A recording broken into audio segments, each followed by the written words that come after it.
Hello and welcome to Mourneview Park. Coleraine are the hosts here tonight in the Europa Conference League. It's the second leg of the first round and the Bandsiders trail by 2-1. Oran Kearney's men travelled to Bosnia this time last week in searing temperatures. Ben Doherty put Coleraine one in front, but the Bosnians, well, they were awarded 2 penalties, one in very controversial circumstances. Lyndon Kane as well, he was sent off. Remember, the away goals rule in Europe has been scrapped, so if Coleraine were to win by 1 goal tonight, we would get 2 periods of 15 minutes in extra time, and it would go all the way to penalties. Joining me on co-commentary this evening is a former Coleraine manager, David Platt.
Hello and welcome to Mourneview Park for the second leg of Coleraine Europa Conference League first qualifying round match.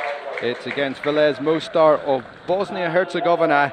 My name is Barry Green. The Bandsiders travelled to Sarajevo last Thursday, 1,800 miles or so in the air.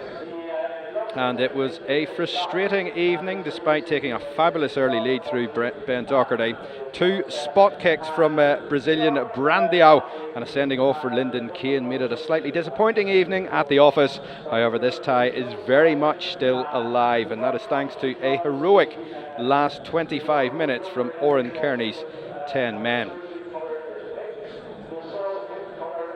The full-timers from Velez Mostar had the lion's share of possession out in Sarajevo, and they may edge possession again here tonight, so do not be surprised if they do so. Coleraine should be able to make their creativity and set pieces count here this evening, and a reminder as well that the away goals do not count in UEFA competitions anymore. That's been scrapped as of this season, and that would mean that a 1-0 win here for the Bandsiders would take us into 2 15-minute periods of extra time and the potential for a penalty shootout as well. In terms of the crowd here this evening, there's around 600 inside Mourneview. This, of course, not the home ground of Coleraine. Glenavon play here. Colerane's ground, of course, it's going to be one of those seasons, certainly the start of it anyway. The Bandsiders actually putting in a 4G pitch, and work's going to be ongoing for a number of games at the commencement of the new Danske Bank Premiership season, and it will see Coleraine play away game after away game, so look out for that. Now, if you did see any of the social media during the week, you will have seen, you'll have heard, you'll maybe have read as well that Colerane's players, many of them, never experienced heat to the degree that they played in last Thursday out in Sarajevo. It was around 31-32 degrees Celsius, And I must say, here this evening, it has been up to 27 degrees here when I arrived. It was a couple of hours ago. It has dulled down a little bit. Much say the pitch here, it looks absolutely fabulous this evening. The ground staff here have been working on it all day. The sprinklers have been on, and this pitch, as we know locally, is one of the best surfaces in the local game. There's absolutely no doubt about that. I was out on it. It is like a carpet. It's a class pitch, so hopefully Coleraine can take full advantage of that. And I was speaking to some of the officials before the game as well, and the representatives from the side from Bosnia-Herzegovina, Velez Mostar, and they were certainly crediting the ground staff here at Mourneview Park. They're happy with the surface, and goodness me, it isn't difficult to see. So we're just waiting on the players to come out here this evening. As we say, get a look there at the European kit here, and I'm going to call it purple. It's a purpley pink colour. I see it as a limited edition, but that is the kit that Coleraine will wear here this evening. Let's take a quick run through then tonight's team news. Coleraine, who play away from the showgrounds, and as I say, that will be a theme come the start of the season. There's 3 changes tonight from the first leg. Lyndon Kane, well, he's suspended. Aaron Canning and Ben Docherty are out. Big losses there. But skipper Stephen O'Donnell returns at centre half. Curtis Allen and James McLaughlin start up top, with Matthew Shevlin in a 3-pronged attack. Velez Mostar manager Feda Dudic, well, he also makes 3 alterations from the first leg. His team winning by 2-1 with those 2 penalties. Isic, Ferreira and Edo come in for Zonic, Radovic and Andusic, all of whom are on the bench, so all tactical changes for the Bosnians. Now I'm happy to say I've got my trusty commentary sidekick David Platt back with me. David, Coleraine start tonight with that 1-goal deficit. Quite simply, can they overcome it? Good evening, Barry. Yeah, it's a difficult game, Barry, a difficult ask against a side like this, who retain the ball really well, and probably after last year's, the expectations of the fans have really been raised in games like this. It's a big game. Hopefully, with the strikers on the pitch, it doesn't really affect the defensive shape and gives us more possession than we had last week, and gives us a real chance in the final third. How big a loss then tonight? The trio, Lyndon's out, Ben's out and Aaron's out. It's going to be tough. Yeah, it is. It's always a tough ask against a side like this, but Oran's had the squad, and he's used the squad really well towards the tail end of last season as well, where he's able to rotate people, and the people that come in, like Stephen O'Donnell's come in, James McLaughlin's come in, Curtis Allen's come in. They're all seasons pros. He'll be really up for this game, and as you say, the spectacle it is with the fans, and probably for the first time in a long time, probably since Christmas time, really, that we've had any sort of fans on the ground, and I'm sure they're all raring to go. Yeah, Velez Mostar in the first leg for me, terrific in possession. I picked out Mehmet Kosic as their conduit, their playmaker. I'm a traditionalist in my thinking. I'm an old 4-4-2 man at heart. Do you, if you're the manager here, David, just put a man on him and stop him playing tonight? Yeah, well, I think Oran's going to have to look at the game differently tonight, because obviously they do have to score and make sure they don't concede. And so it's about stopping that possession. And where's that possession coming from? Where's those switches of plays coming from? It's coming from that man. So he's going to have to get tighter on the ball, tighter when he receives the ball, and probably tighter in and around him before he actually receives the ball, and cut out that threat. Well, you might have heard from the booth in the homestand that the team from Bosnia-Herzegovina, they finished 3rd in League of 12 last season. They started to make their way onto the pitch here at Mourneview, and you will hear that Coleraine in that purple kit, and Gareth Dean in the brightest goalkeeping jersey that I have ever witnessed, and I don't think you're quite getting it on the pictures going out. It is luminous. You would not lose Gareth Dean on a dark night, David Clark. Oh, it's really bright. It's not even orange. It's Jakers. It's one of those fluorescent pens that your kids have at school. It really stands out. which is good in a way for a goalkeeper, because then it catches the eye of a striker. And that's, from a psychology point of view, that's what they'd always say to you as well. If you're going to blend into the background, that's not so good. But he'll definitely catch the eye of them tonight. Confirmation of the lineup. Coleraine playing a 4-3-3. Carson, who played at the back in the first leg, he goes out where Ben Docherty started last time around. Ronan Wilson, he began last week's game in midfield. He reverts to right back, and as we mentioned, a three-pronged attack. McLaughlin, Shevlin and Curtis Allen as well. Velez making 3 changes as well this evening, and the key man to look out for, he's listed at right back. Last week he had a very free role. That's as diplomatic as I can put it. He's been given a free rein by his head coach, his manager Feda Dudic. Look out for him. Mehmed Kosic in the home leg, as I say, scored twice last season, not a lot, but he's a man the Coleraine need to be extremely cautious of this evening. Coleraine and David Cavan, it looks as if our main man has instructed the Coleraine players to come across to get that all-important posterity photo. Yeah, of course. It's always nice to look back on in years to come and say that that's a team that played in Europe. But just initial thoughts, Barry, on the actual, on the opponents tonight. They have a couple of really big players, but the rest of the players look kind of small in stature. Maybe that's something that Coleraine have looked at themselves and can capitalise from, as you said earlier, some set pieces. And I would comment as well, the pitch is in fantastic condition, but when I walked across it there just before kick-off, it kind of dried out. So it is dry, and the ball probably won't run as true as what the opponents will like tonight, which again could suit Coleraine. Tonight's referee, Balázs Berk from Hungary. Hungarian officialdom this evening, and you can see score in brackets indicating the first leg result. It's finished Coleraine 1, Velez Mostar 2, and Coleraine have a goal to claw back here tonight at the very least, but there will be a result here this evening given the scrapping of the away goals rule. Hoping that you enjoy tonight's showpiece here from Mourneview.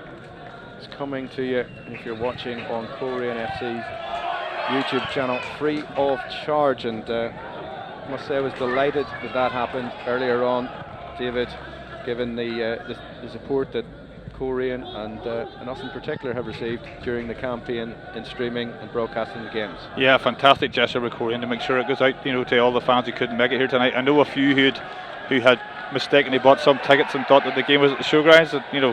I don't know where they've been the last few months, but listen, it's going out. They're going to get to see their team play, and hopefully they can put on a show here.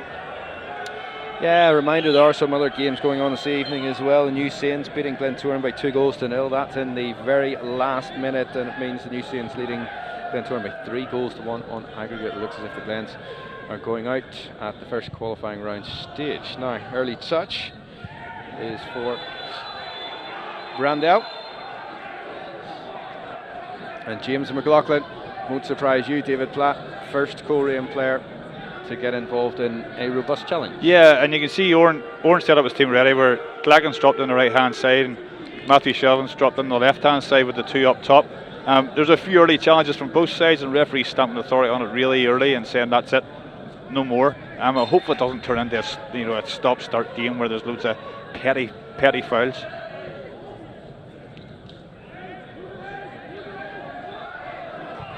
Chooses to go all the way back to his goalkeeper, Slavica Bogdanovic, and it's back to Samir Radovic. I just think the two goalkeepers could switch boots, and one will be in all blue and the other one will be in all orange then. What I will say is the lineup that we were given by UEFA doesn't quite match. Radovic, it seems, is playing as a traditional right back, I would say, and Kosic, the playmaker, is playing certainly as a wing back and maybe further forward up the pitch. But Alas, Curtis Allen, some great work by him early doors, and it'll be an early corner kick for Coleraine to be taken by Jamie Glacken. Yeah, those are the types of balls that we're looking for all night tonight, where we say, you know, you just want to turn their back their back three. You want to put them down the sides of the channels. You want to try and stretch them and try and win your free kicks and corners. Here is Glacken. Glacken.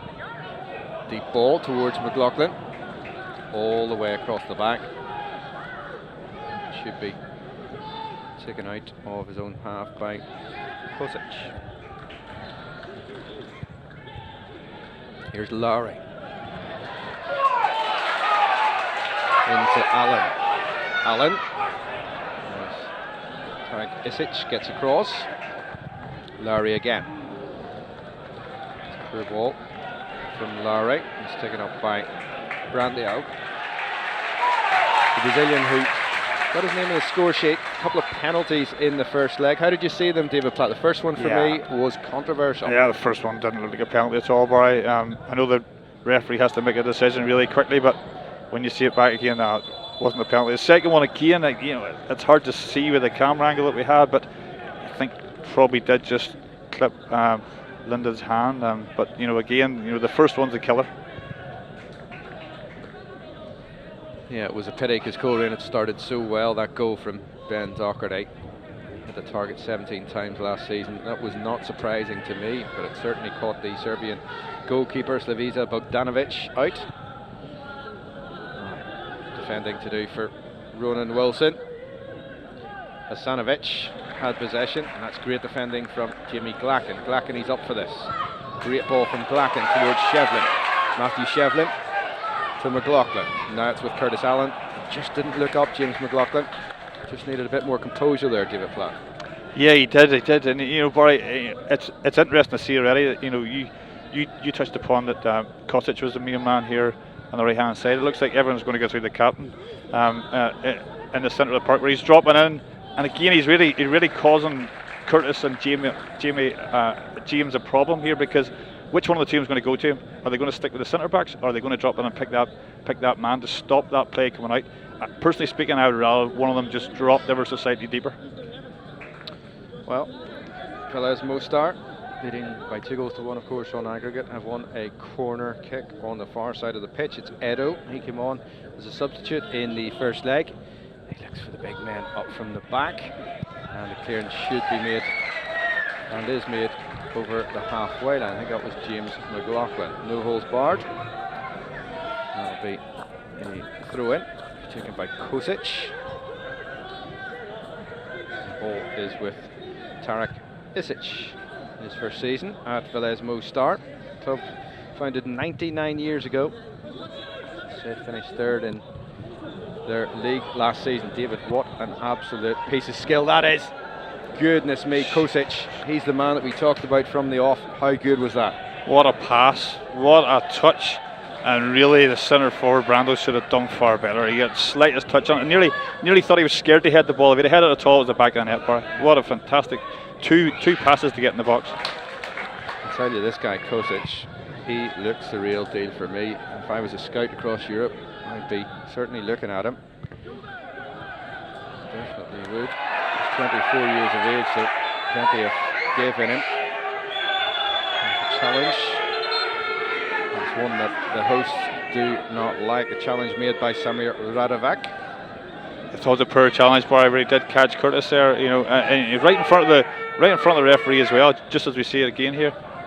You know, he probably got lucky not to get booked on it. Very lucky indeed.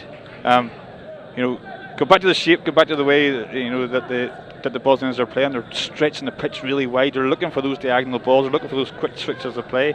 And it's on the Coleraine. Just be really compact, keep your shape, and don't get sucked out to allow those spaces in between that back four of ours. Here's Gareth Dean. Almost 7 minutes gone at Mourneview Park. It's Coleraine 0, Velez Mostar 0. 2-1 on aggregate to the Bosnians. That's a poor clearance. Taking a bit of a chance there as well with a bit of the back heel. There's Stephen O'Donnell. That's the sort of robust defending that the big man will give tonight. Curtis Allen towards Aaron Traynor.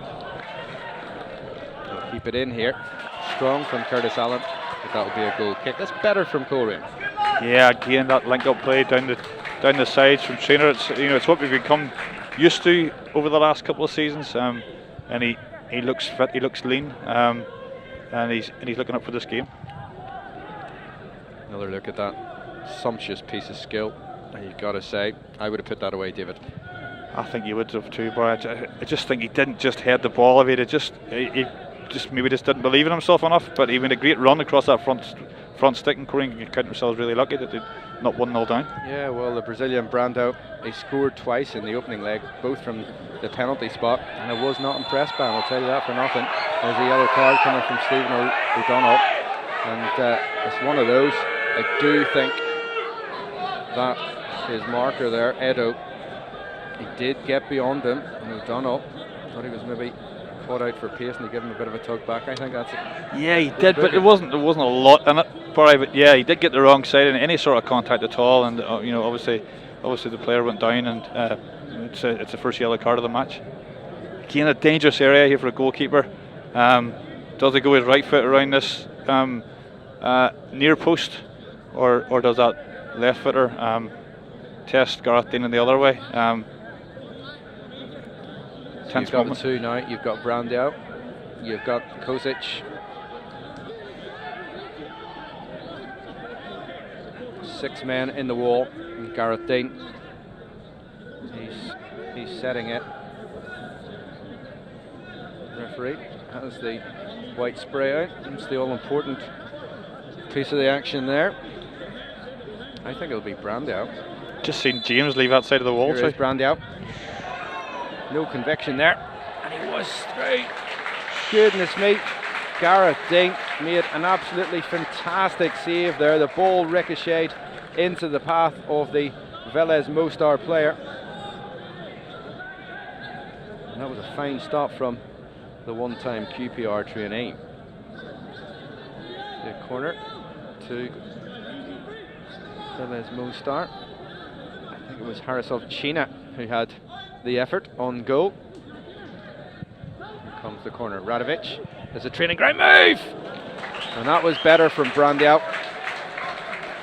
Conviction with that shot, David. Lovely movement there. Brando went for the short corner, and he just then started trotting around. The second person came for the short corner, and the lovely training ground move, as you say, Barry. And really, probably should have tested Gareth that little bit more again.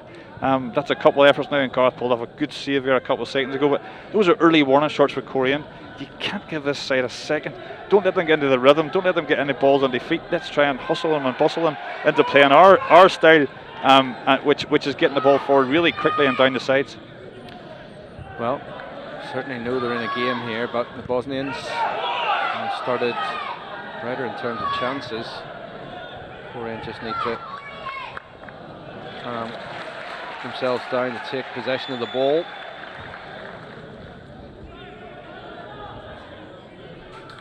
There is the manager of Velez Mostar, 38-year-old Feda Dudic.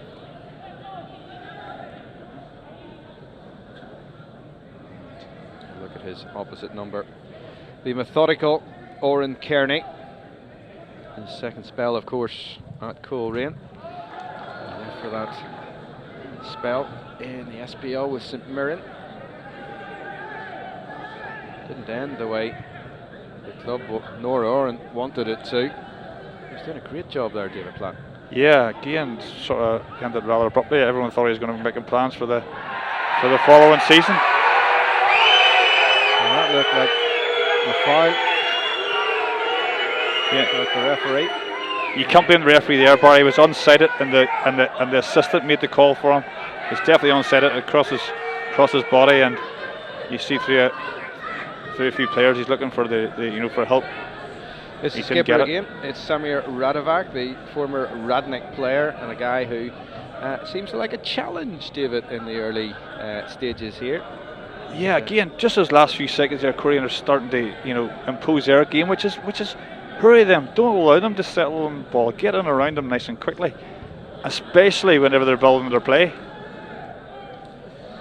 Yeah, Glentoran have gone out at the first hurdle, lost tonight against TNS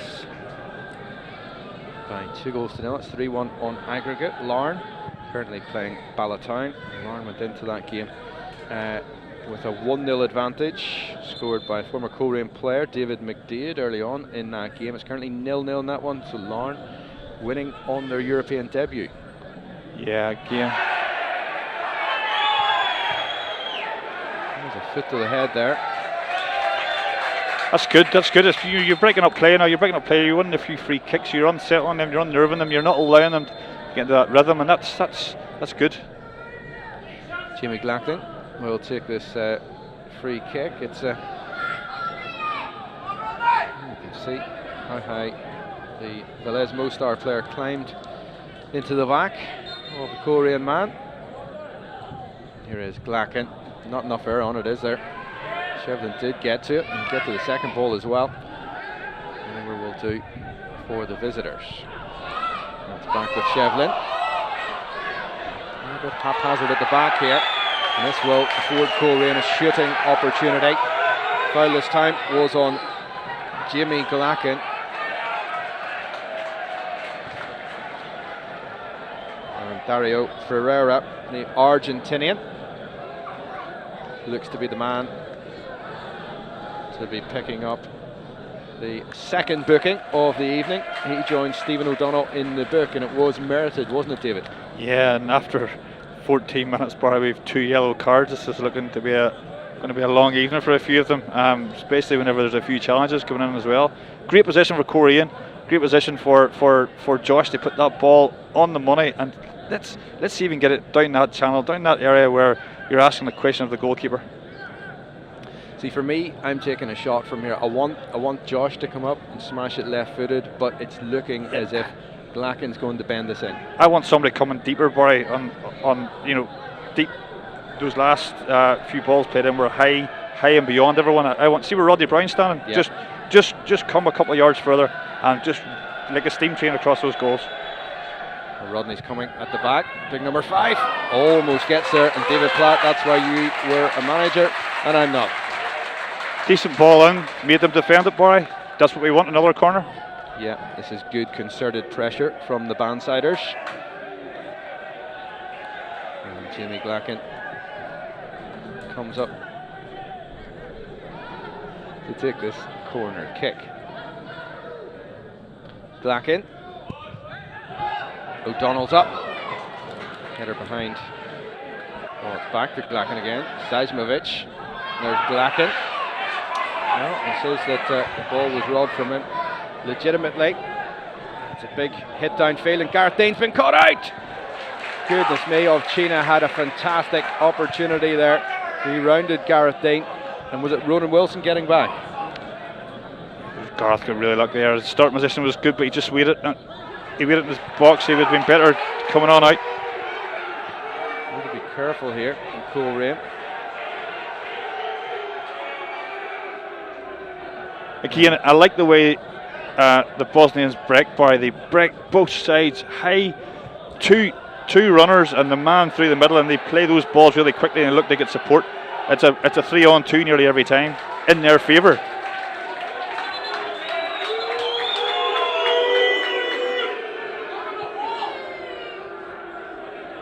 Yeah, you see Gareth get caught out positionally here. It was a great take first time around of China. I think that's his wrong foot, and it was Ronan Wilson who got back just in time to stop the ball going over the line.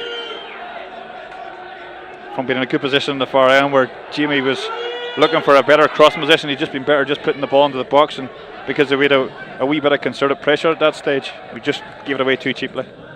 16.5 minutes gone at Mourneview. It's still 2-1 in aggregate to Velez Mostar. It's good from McLaughlin. Glackton needed to come and meet that ball. Instead, it's picked up by the Argentinian Ferreira. Now, Aaron Trainer just needs to usher that out. Ball play. And it goes out for a goal kick. So what's your assessment, David, of the first 17 minutes or so? Yeah, but Oran will be happy enough it's still 0-0, but you can sense a weakness. You can sense that they're looking to leave their 2 centre backs, and they trust their 2 centre backs to go along with Korean's 2 centre forwards. Let's try and get that ball up to James, where James can just come off and he's flicking things on, and it's allowing Curtis to go in a 1v1, but again, we've only really come into the game in the last few minutes because you've broken up their play, you've made it scrappy. That's what you need to try and do from now on. Make it as scrappy as possible. Let's see if you can get a few moments in the game where you can get that goal that we're all crying out for. Yeah, goal for Coleraine makes this extremely interesting. Certainly have the firepower out there. Brandau. That's good from Rodney Brown. Straight into the action, a 25-year-old in his second spell. Of course, he was with Coleraine between 2015 and 2017. He left and he won the Danske Bank Premiership and then the Irish Cup in consecutive years, and now he's come back. He's quite the asset to just slot back in there, David. Yeah, he's a good, solid player. Performed really well for Crusaders, and really surprised he's back at the showgrounds, to be honest. But it's a great signing for Oran. This is good from Lowry to Glacken, and see a bit of creativity there. He's trying to pick out Curtis Allen on the far side. Now Brandau, he's got lots of space and room to move here. Ball. He's tried the most difficult pass there as Brandau.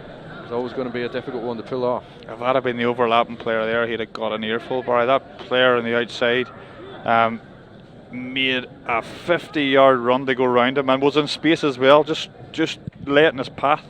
He picked the wrong pass. That's good from McLaughlin to Glacken, back to McLaughlin, and gets unlucky in the end. The man who got very fortunate there was Dario Ferreira. Managed to play it off the Coleraine number 9. It went out for a goal kick. Now this is dangerous. I'd love to see players getting in trouble here at the back and try to play out. Certainly this team can retain possession, David, but they're no Barcelona.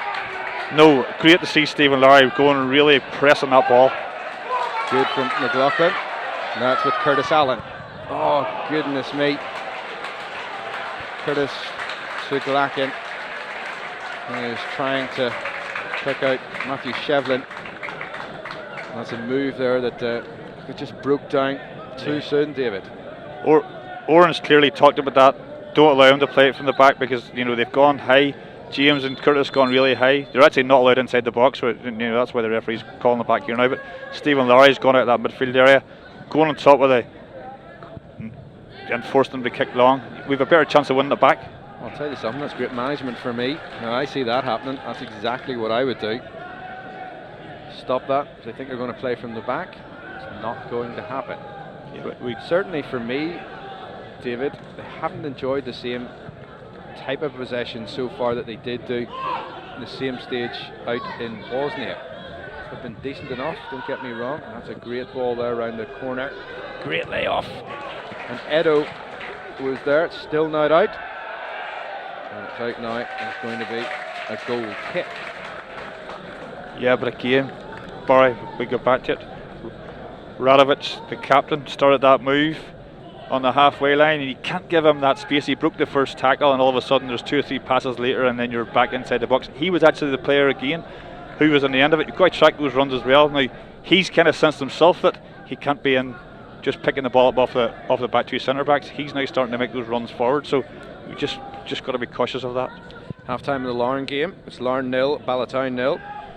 Larne still leading by a goal to 0 on aggregate. It is financially worthwhile getting to the second qualifying round. 150,000 euros for making the first round. And the second qualifying round, David, 350,000 euros. So that would do Larne pretty nicely. It certainly would do Coleraine well as well. Yeah, but again, I was talking to a fan a few months back, and he kind of giggled to me, and he said, "Sure, it doesn't really matter. We don't mind Larne getting it because they have money already anyway. So them get more money doesn't really affect the league as such." But listen, it's a fantastic achievement if they get through that round. As we've seen with Coleraine last year, just what it can do for you. It gives you that extra income. It gives you that base where you can go and try and build something special. And Coleraine have used their money wisely, as we've talked about numerous times on the stream before. So listen, it'll be fantastic for them. First time in Europe, won the game last week. Being an unorthodox goal that they scored, it's not like them. It was Route 1 football, but listen, they'd take anything.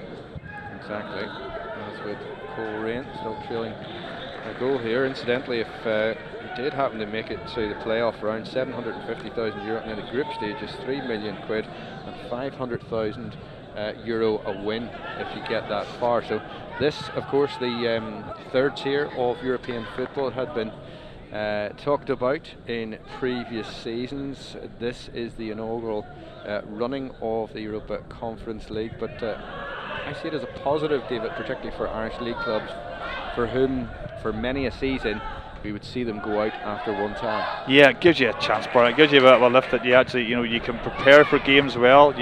You know you're back in again. You know you've got a chance. You know you have a couple of games in, maybe. A bit like Coleraine last year. As I said, the fans have got a taster for it now as well.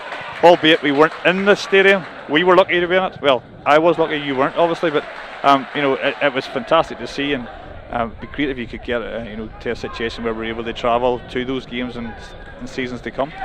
Very much so. Whoever wins this tie, of course, it's AEK Athens in the second qualifying round, so there might be a wee bit of heat in that one, David.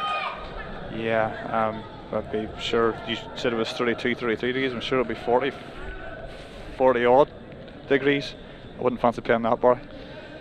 Well, we are over halfway through the first half. It's Coleraine 0, Velez Mostar 0.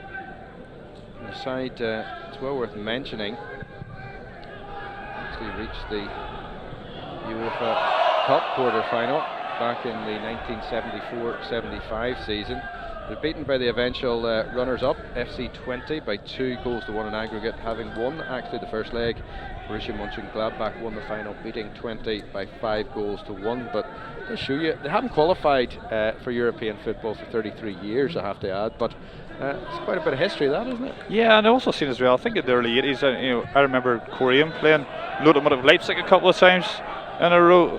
They were a fantastic team whenever they came to the showgrounds. I was at it probably 84, 85, 86 season and around that.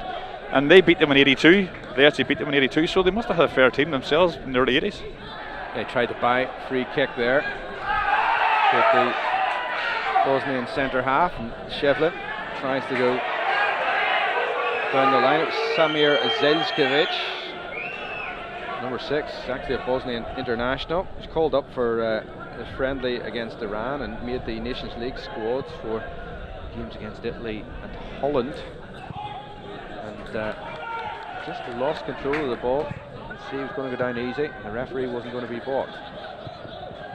And worryingly for me, Matthew Shevlin's back, all the way back there defending. I know he's doing a good job there, but when you've got your centre forward all the way back at left back, it does get its own tail. This is comfortable for Velez. It does, Barry, but it's great to see that Curtis Allen picked up a position. Obviously, Owen has talked about it as well. He's picked up a position here, right in the touchline here on this right-hand side. So it's an out ball for Coleraine. They know without even looking that that's a position that either James or Curtis must take up whenever we're under pressure, so that we retain that ball on the halfway line. Here is Tarek Isic, tries the ball to Brandy out.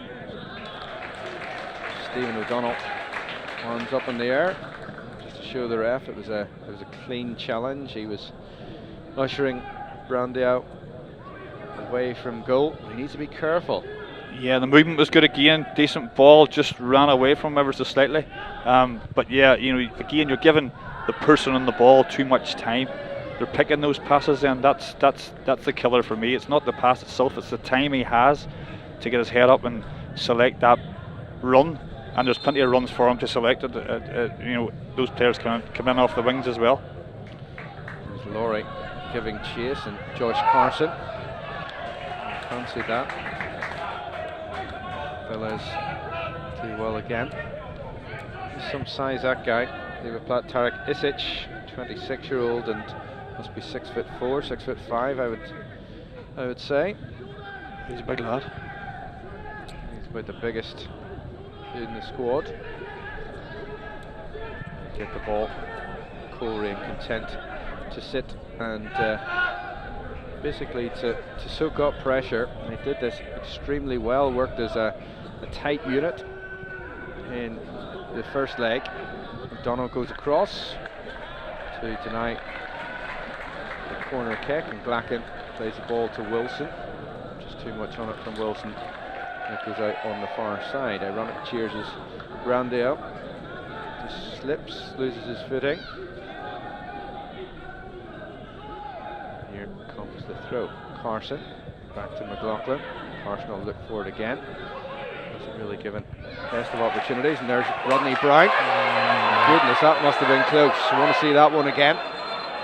Curtis Allen adjudged offside there. David, how did you see it? He stepped onside, Barry. He stepped back into his own half. I made a point looking at it. Hope we see it again. I know it's it's given now. You could talk about it to the cows come home, but it's listen. I genuinely thought he was onside. I thought he stepped back in his own half. Here's Zelskovic. He'll take this free kick. Comes to Radovic. More around the corner looking for Kosic. It was a good run. Well watched by Gareth Dean. Need to push out a little. Take the pressure off, and Stephen O'Donnell, the skipper, saying just that. Push up, guys, but well, Dean's ball didn't find a teammate first time around, and Traynor pumps the pass down the line towards Curtis Allen. Good pressuring from Curtis Allen. He looked in control there. Originally did Tarek Isic. Certainly wasn't in control putting it out, David. No, good pressure again. The final third, we're looking for that, that chance to put the ball in the box now, and these are opportunities here where you have to have a bit of quality, and we have the quality down the side. So let's try and use it. Even just a set back to Stephen Lurgan, put in the box, or try and play Aaron Traynor in. Well, the crown jewels have been struck. For Mehmet Kosic, looked extremely sore. Traynor trying to put the ball into the box, and Stephen Lowry has put it in. Too close to the goalkeeper, Bogdanovic. Needs to get back here to Stephen Lowry.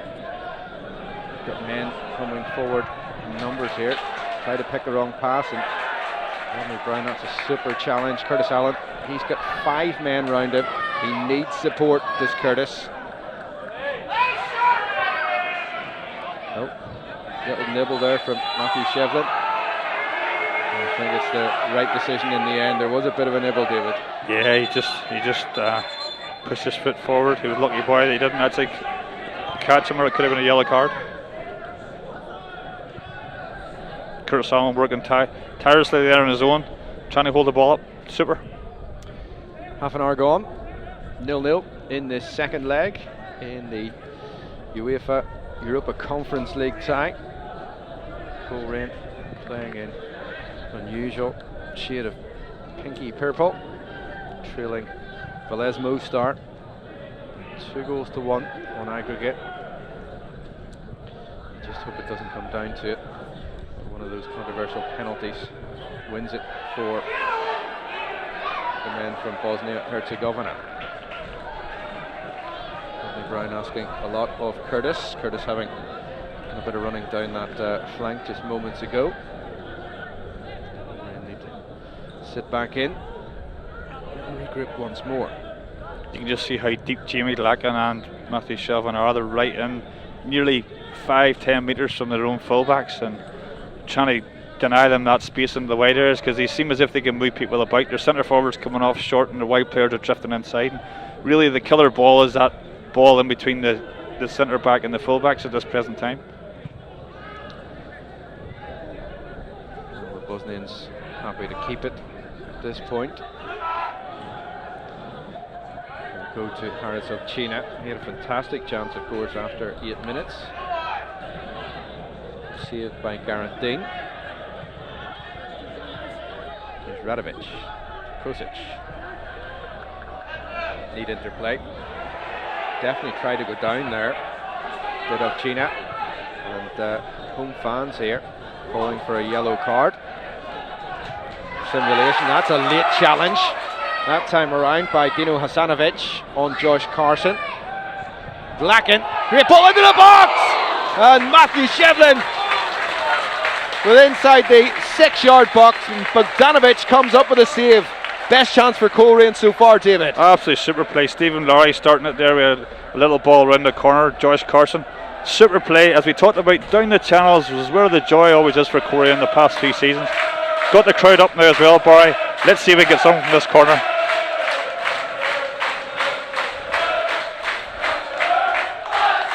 Corner kick. Here's Glacken again. Good ball by Glacken. Carson. He was pulled back, and that's a great pass back to Glacken again. Shevlin! Ball in from Glacken, and Matthew Shevlin has levelled this tie. Coleraine take the lead at Mourneview Park against Velez Mostar, and it's level 2-apiece on aggregate. Brilliant goal. Nothing taken away from the pass to Stephen Lowry from the edge of the box. That pass sprayed out wide to Glacken in space again, giving him time to just pick a player out. Great run by Matthew across the front post, and we find ourselves now back on level terms. Fantastic goal. How did you see the goalkeeping for that one, David? It looked to be pretty much not too far from Bogdanovic. Yeah, Barry, it wasn't that far away from him, but when a player makes that run across the front post, you know, you're nearly apt to try and hold your ground. And there was enough in the ball from Matthew where it just went past him in a flash. Another look at that pass, whip ball. Lovely touch as well by Glacken. He caressed it in, didn't he? And Shevlin just got the right amount of topspin on it, didn't he? It was like a snooker shot, and hit clipped the top of his head, and that's got to be his biggest goal so far in his career. Yeah, as I talked about just even before when I saw them go into the huddle, they only have 2 or 3 really big players. It's about picking out those moments, and those crosses are dangerous. We've got players that go and tack the ball, that give you a real chance of being a threat, and that's where the threat's going to come from for the rest of this game, is down the sides, crosses into the box, free kicks that buys you that time. I'll tell you, Colerane's players will certainly get an extra lift out of that. You would say you've gone a goal up. Can they get a second before half time? How interesting that would be. Lowry tries to make a challenge. Trainer. Tell you what, Coleraine have the bit between their teeth here. They know this side are here for the taking. Lowry, great challenge again. Shevlin. Every man, David. Goodness me. Curtis Allen. Colerane's players committed here 100%. Yeah, great commitment, but just rein it back ever so slightly. Just rein it back and take stock. You're 1-0 up now. Take stock, gather your breath, get your focus again, and then let's go again. Well, if you're tuned in tonight on Coleraine TV on YouTube, of course being given tonight by the club free of charge to anyone who wants it. You are being treated to an excellent evening of Europa Conference League first round football. Coleraine sense blood. They sense that they could do what they did last season and create history. AEK Athens lie in wait in the second round, and well, it's all square here. It's all to play for, and if anything, David, I know Velez Mostar have probably enjoyed the better opportunities in this game. Coleraine from set pieces, from direct moves, they're way more dangerous. Yeah, and you know, they've got that because of the bit between their teeth, as you said, and you know, we're smart in their play. They're smart in their play and making sure that, you know, as we talked about, you know, a few times, Jamie wasted chances putting them into the box. Just put it into the box. Let's see what they're made of. Let's see if we can get runners across people. Let's see if we can get people into good areas, especially if the delivery is good as well. And those are the opportunities that you know have been fruitful in the end. Ferreira, I must say I am really enjoying this one. In fact, we've got 600 fans in the ground. It's a lovely day here in Northern Ireland in Lurgan, and the home team have just equalised on aggregate. It's Mehmet Kosic who is down. He's been down a couple of times. He's just he's got a couple of reminders. Goodness me, Jimmy Glacken. He tried to take him right. There's going to be a yellow card here. Comes for Aaron Trainer. It is the left back Aaron Trainer. He's going to be booked.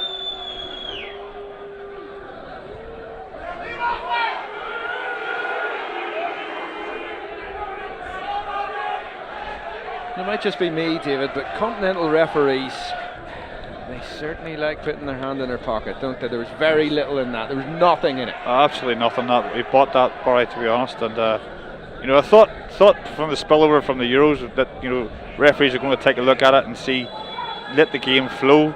Thought the referees were super throughout the Euros. Then you're obviously working at a different level as well. But you know, it's been poor so far. From I think there's 3 or 4 yellow cards already in the game.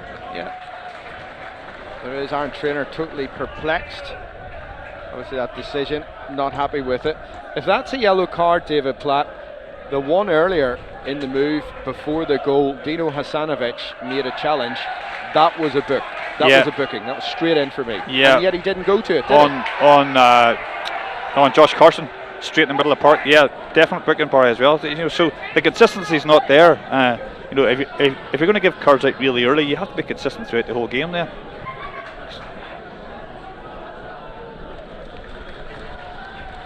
Good from Wilson. Been impressed by Ronan Wilson. He did expertly last season, David, when he was called upon as well. Yeah, he deputised 3 or 4 times towards the tail end of the season, didn't let anybody down whatsoever. In fact, we gave him man of the match one day at Coleraine Showgrounds toward the tail end of the season, and you know, he's versatile as well. He can play, and he didn't play the next game. Yeah, I know he didn't. He plays in centre midfield as well, and has never let Oran down yet, and still a young man as well. Very much so. I tell you, this Bosnian team, the team who in the first leg, and I spoke to a lot of the Coleraine players before tonight's game, they said that there were a lot of tackles off the ball in that first leg from the Bosnians. They were the robust aggressor in terms of the two teams. They are going down so easily here tonight, David, and I do not like that style of play. Yeah, I don't like that bar either. You know, it's my eyes. It's cheating. It's cheating. You know, it's a fair game. If you give a fair challenge, you know, you take one as well. But it's poor. But again, you know, it's breaking up the play for them as well. So there is no rhythm in the game. It's the dark arts of the game, and so far tonight, Coleraine, if they play a chess game, might be on top. Winning here by goal to 0. 2 apiece. As far as the tie sits, it's good from Matthew Shevlin. Good defending. Wrapped that left foot around it. Made sure it went out of the play. 5 minutes left to half time. Lights are on here at Mourneview. It's the daylight lessons. It's a great first touch from Greg Isic. And then he put his skipper in trouble. Fired the ball at his midriff, didn't he? And Radovic couldn't keep it in. So that's getting under the skin of the players. You can see the frustration amongst them. Yeah, and a few cheers from the fans as well wouldn't have gone down. Although they're not as ferocious as the ones that you commentated on last week, Barry. I don't see too many pair of chests around here tonight. Oh goodness me! The tops off men, I think I referred to them last week, and I would say it's exclusive to Sarajevo, to Bosnia-Herzegovina. Go down into city centre in Belfast, you might see 1 or 2. Taps off, but that's taps. Taps off. Velez Mostar in possession on halfway. Still deliberate as we bring possession forward. Not sure he meant that pass, but I'll give him an Edo in towards Brandow. And O'Donnell. I was just watching their manager off camera, but he's going mad on the in the dugout with it. I think it's probably more, you know, looking at it, more the tempo of their play. It's slow. It's, you know, there's no real rhythm to it whatsoever.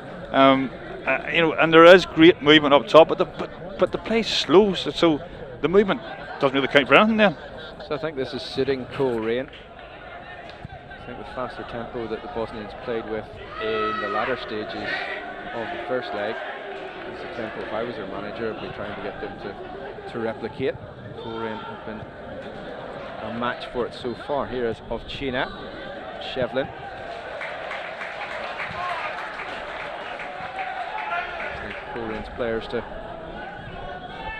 move towards halfway. Of course, they'll be trying to protect this lead going into the break. Isic. This team, incidentally, David, have never won the Bosnian Premier League. Came up in 2019, having been in the top flight previously, and prior to that played in the Yugoslav League. They have, though, as of last season, gone 20 games unbeaten in their domestic league. So that says, well, it says a lot. They finished third, and you know, there are a team who have pedigree. There's no doubt about that. But tonight, coming unstuck a little against Coleraine. As they looked, I think they only lost 4 games all season, the league last year as well, and I looked some of their last away games, and they were unbeaten the last 6 or 7 games of the season as well, away from home. So you know, they'll be, this game's far from over. Isic, Radovac, Brandau, up against Wilson. Good for Coleraine again. I was chatting to Josh Carson before the game, David. He said, if this is how it pans out and they want to play the ball from left to right to left, and yet they aren't making any kind of penetrating passes or runs, it'll suit us. Yeah, that's, and they're Coleraine one possession back. That's what I'm saying, Barry, and that's why their managers go mental on the sideline. The play is too methodical. It's sidewards. All Coleraine have to do is shuffle across and just deny those spaces. And you can see every single Coleraine player is back within 40 yards of the goals and saying, you know what, try and break us down. And unless those balls are played out quicker, unless those balls are played down the channels and they got a lot of runners inside and overlap and runs and whatnot, they're never going to get in behind. So it suits Coleraine down to a T. Inside the last minute of normal time in the first half here.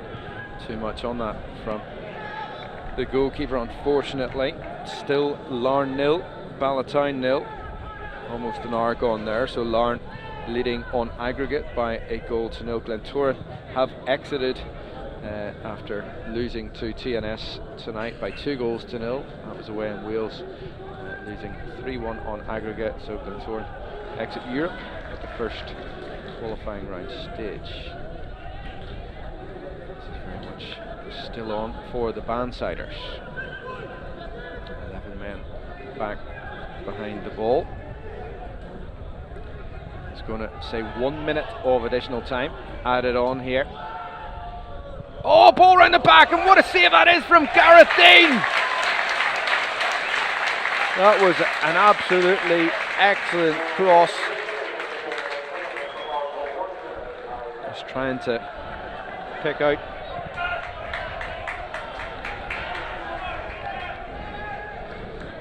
the man. Fantastic save, Barry. Absolutely fantastic save. I was just going to say that the discipline had to be there watching runners. They've even pushed their centre midfielders right up high down on top of the centre backs, and they're making runs in off that channel. And the movement's quite good. Even the centre backs are 40 yards from Coreaine's goal, and he was the one who crossed the ball back stick. Fantastic save. Yeah, the chance was for Denan Zazimovic. He is the striker, and the reason that I pretty much failed to pick him out, David, hasn't had a touch in the first half. Barry, he's made a lot of runs, and he's making a lot of runs from a central area, just in 5-10 yards off our centre backs. He hasn't really had any sort of impact in the game whatsoever. Well, the referee from Hungary, Balas Berk, has blown the half-time whistle. And this is all going to plan for Oran Kearney's men, who lead by 1-0 against Velez Mostar. Velez Mostar, I would have to say, have dominated possession, but it's what you do with that possession. And it's been a combination of missed opportunities. They've rounded Gareth Dean. They've also had a chance that Brandau had, and he looked odds on to score, but didn't get a single bit of the ball that was sent into the box from Mehmet Kosic. Coleraine, they're stuck to their task. 11 men have played quite superbly here tonight so far, and have brought the Bandsiders back on level terms. And that goal, of course, coming 12 minutes short of half-time. Matthew Shevlin, his header past Bogdanovic, with just 12 minutes of the first half to go. Absolutely top drawer, I should say, David Platt, in the first 45. Yeah, really disciplined performance so far, denying them space. Yeah, Garth's been called upon a few times, but he's probably made 3 or 4 really good saves in the game. But Coleraine have had their moments as well, which is it's going to be really pleasing for Oran, because the game plan seems to be working. That they're really making they're not allowing the Bosnians to settle on the ball, and then therefore breaking up that rhythm. Well, this was the opportunity for Brandiao. What a ball into the box it was from Kosic as well, but he just never got as much of a touch on it. No, and maybe wasn't enough pace in the ball, but what a first pass, what a touch, and then that ball with the outside of the foot was just inviting you to get your head on it, and it's a goal. And luckily for Coleraine, he didn't. Yeah, Stephen O'Donnell, the man there to thwart that. Then came this free kick. Was Brandiao, but again it was straight into the wall, and it did ricochet into the path of Harrisov China, and Gareth Dean equal to it again. Yeah, another super stop where he's made himself really big, and denied that chance yet again. Yeah, then he got kind of caught out, didn't he, in terms of the pace of this ball. And Harrisov China, I thought he'd scored, but Ronan Wilson got back, and Coleraine had men back in numbers. This, a look at it from the opposite angle. Yeah, and a ball play from back to front, like 60-70 yard balls. Those are nearly probably what the Bosnians should be trying second half, to try and break that press of Coleraines as well. Try and break that block even, and see if they can get down the sides of Coleraine. Well, then of course came the concerted Coleraine pressure. Had Jimmy Glacken picking out the ball to Matthew Shevlin. Shevlin, his chance saved. That went behind for a corner kick, and ultimately, not long after that, Coleraine managed to make the breakthrough. But yeah, again, but it was Bogdanovic. Sorry, David. Another early cross into the box is what we're crying out for. Just don't waste your time in those wide areas. And of course came the opportunity brought about by Stephen Lowry. A great caress pass left-footed out to Glacken, and Glacken teed up Shevlin. Just got brilliant purchase on that. Great top spin, and it went beyond the Serbian goalkeeper Slavica Bogdanovic. That is the difference here at the break. Lovely finish. Great. You watch that all night. Do we another one all the same, Barry? Well, they're going to have to do it again, David Platt. They're going to have to get another goal in the second half. Yeah, it's going to be tough. Again, I do think that that the Bosnians will have to change their game plan slightly. Barry, they've been too methodical. They've been too sidewards. They will have to go a little bit more direct or a little bit quicker in their play forward. Which obviously Oran's going to be talking about now at half time as well, how to combat that as well. But overall, so far, you've got to be delighted. It's what you'd be looking for. You'd be looking to get with a clean sheet at half time, and can you nick one, and you've got it. Now the game's all square. What a massive 45 minutes. We've got some terrific action coming for you in this second half. Do stay with us. Coleraine, the Bandsiders have nudged themselves in front here. They are leading against Velez Mostar by 1-0. However, it is finely poised. 2-2 on aggregate. Do return for the second half. Half time here at Mourneview. It's Coleraine 1, Velez 0. And do that.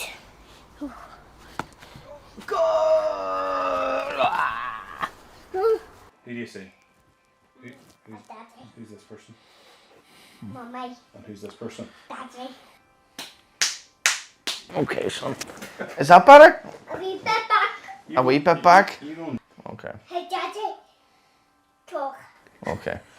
My name's Martin McGann. I'm a teacher. I'm 31 years old, and I am Dahi's daddy. My name is Seth, which is short for Persephone. I'm 25. I'm studying part-time in Ulster University, and I am Dahi's mummy. My life before Dahi came along was a whole lot more different to now. I was a first-year student in Queen's University, so whenever I found out I was pregnant then was a big shock, but it turned out to be the best thing that happened to me. At Seth's 20-week scan, we were going to the 20-week scan, and originally we were going to find out the sex of the baby. Well, we're more just an excited young couple and looking to see the baby's face and see if he's sucking his thumb, if it's a boy or a girl. The radiographer had said to me, we're just going to check the baby's heart here, just make sure everything's fine. And I didn't realise anything was happening at the time because I was so excited, but Saf had noticed that the radiographer's face had, you know, and she was very nervous. Martine wasn't looking, but I was staring at her face, because you can always tell by somebody's face, and I just seen it fall, and she said, there's something wrong, and I'm going to have to get a second opinion here. She left the room. We lived quite close to the hospital, and we could walk from the hospital to home. And I can remember that when we found out that, and all we found out was that your child has a heart condition, and it looks to be a very serious one. We left the hospital and we didn't speak for a few hours. We just kind of tried to process everything. Fast forward 5 weeks later, we got the confirmation from paediatric cardiology that he has a condition called hypoplastic left heart syndrome, which essentially means he would be born with half a working heart then. He was born on the 21st of October 2016, and it was all very chaotic, you know. There was a lot of monitors involved, and a lot of doctors, nurses. The whole room was absolutely packed with people just ready to pounce, you know, in case they had to intervene. But all I repeated the whole couple of days was, all I want to do is hold him before he goes to neonatal. It's all I want to do. And I was allowed to hold him for about 10 seconds. Holding Dahi for the first time was just pure bliss, you know. I'd spent so many months picturing his wee face and thinking about him, and it was just a moment of pure love. You know what, really, throughout Saf's pregnancy, I just kind of put it to the back of my head and didn't really think about it. But when Dahi was born, he was brought to London, and after that, really, that's when, you know, you can't hide anymore, and you know, you're there, you're in London. And Dahi had his first open heart surgery when he was 4 days old in Evelina Hospital. It was a horrible time of our lives, to be honest. I mean, you see on TV and cinema and things open heart surgeries, but you never see it on a wee tiny little baby, you know. The one thing that stuck out to me was the surgeon saying, you know, his heart is the size of a walnut, and they were going in and working magic on him and giving him a wee bit of extra time.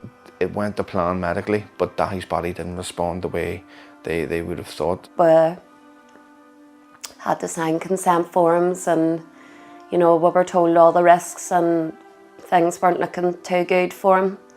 But it was the only chance he had, and we were going to give him every chance. So signed him away, gave him a wee kiss, and he came back and he was on life support for 6 days.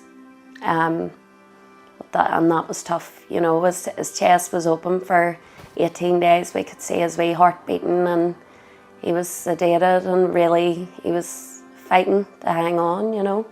In January 2018, we got the devastating news that there was nothing else that the doctors could do for Dahi in London, and that a heart transplant would be his only chance. Fortunately for Dahi, he was accepted onto the list on the 1st of June of 2018. So that makes him over 3 years on the waiting list for the gift of a new heart. And that is when, really, in June 2018, our Donate for Dahi campaign started. He is absolutely nuts. He's a wee rascal, and he is every will and turn of his daddy. Boxing mad, football mad, you know, loves all the sports, thinks he's one of the lads. And he's really coming on leaps and bounds. You know, he was tube fed for quite a long time, and it's amazing just to see him run about speaking and holding conversations with people, being cheeky, being a wee rocket, you know. And he's just, the personality just shines out of him. I'm so proud of who he's becoming. Yeah, my hope for the future is that Dahi grows up and is able to experience a fantastic life full of love and memories. The aims of our Donate for Dahi campaign are to promote organ donation and raise awareness of the benefits of organ donation through Dahi's personal story. A friend of ours worked with a heart charity who is a massive Coleraine fan. That friend, he reached out to say that Coleraine had a pink European jersey and that it would be a perfect way to raise a bit of awareness of organ donation, because pink is the colour of NHS organ donation. Organ donation does not discriminate. Organ donation doesn't know any borders, any club jerseys or any flags or emblems. You know, Dahi himself, he's a Cliftonville fan, which are rivals of Coleraine, but that's the thing, we're just so delighted that Dahi and his wee smile, he has managed to unite all politicians in this country, and that wee smile can, if that wee smile can unite football clubs on this one question. I know they're rivals on the field and that's a good thing, but if his smile can unite those clubs, you know, all clubs, then we were just so happy, and that's why, you know, we're just absolutely delighted that on one of the biggest games of the year for Coleraine that they have decided that they're willing to help us in our campaign. So it's just a massive for us, our family, and for the Donate for Dahi campaign. Best way for people to support our Donate for Dahi campaign is to consider joining the organ donor register. It takes less than 2 minutes to do so, and you could one day save up to 9 lives. More importantly again, is to have the conversation about organ donation. Have that wee chat with your loved ones and your family to make sure that they know your organ donor decision. Like, there's no amount of money in the world that can save our Dahi's life, but a simple conversation can. I'll say it and then count to 3 and then you do it, okay? It's organ donation saves lives. 1, 2, 3. Oh, that good donation lives.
Park.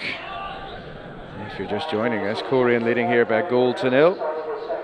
Matthew Shevlin giving the Boundsiders the lead after 33 minutes.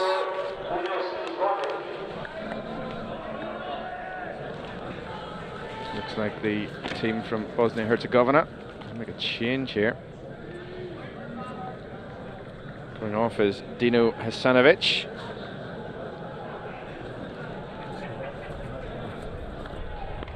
Coming on in his place was the skipper last week, Denis Zonic.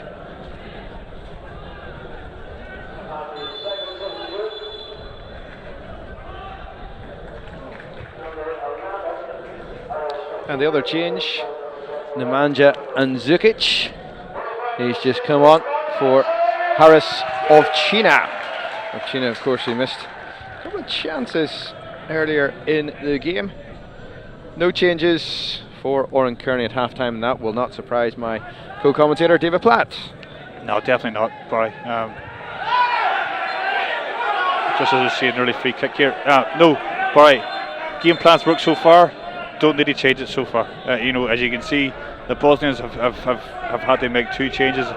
Nearly even look as if they've made a change in their shape as well, where they now seem as if they're going to play a back 4. So let's see how this pans out in the next few minutes. Well, they have a job to do. FK Velez Mostar is coming to you live from Mourneview Park in Lurgan. And the man who scored twice from the penalty spot in the first leg. Ben Doherty, of course, for Coleraine, not involved this evening. Back for the Bandsiders, their skipper, inspirational Stephen O'Donnell, joined us on commentary duties last season for a game.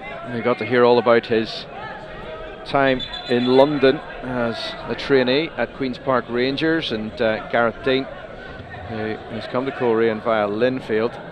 He was his roommate. He's a man who missed a glorious opportunity as the ball's taken off, and Zukic, Denan Zajmovic, big number 56 up top for Velez Mostar. It's that gilt-edged opportunity right in the stroke of half-time. Can they inject the tempo that their manager Feda Dudic wants here from the away team? Now the ball is with Samir Radovic. Coming through the middle, and Andusic back to Radovic. Back to Andusic. Andusic. This is good. This is Edo. Might run to Andusic. And Rodney Brown just miscontrolled first time around, but he did well in the end, David, to get back. Yeah, Rodney recovered really well there. He took the ball on his knee and just ran away from ever so slightly. But you can see, you know, there's a little bit of a change in the tempo of the play of the Bosnians. You know, they if they want to get in and out this game, if they want to try and get a goal in the game, they've got to start picking forward passes. The sideward passes weren't really working in the first half, and they have done that already. There's a few 5-10 yard given goals that they're playing forward, getting it back and setting it again, and that's got them that chance. Corner kick for Velez Mostar, defending from O'Donnell. And clear to 30 yards from goal. Here's Brandau up against Aaron Traynor. Traynor does well.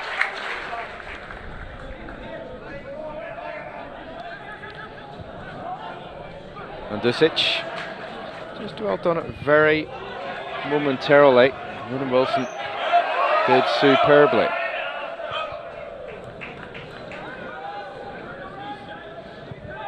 What way do you play this, David, in the second half? Do you go for the second goal? Do you sit in and hit on the counter with a set piece?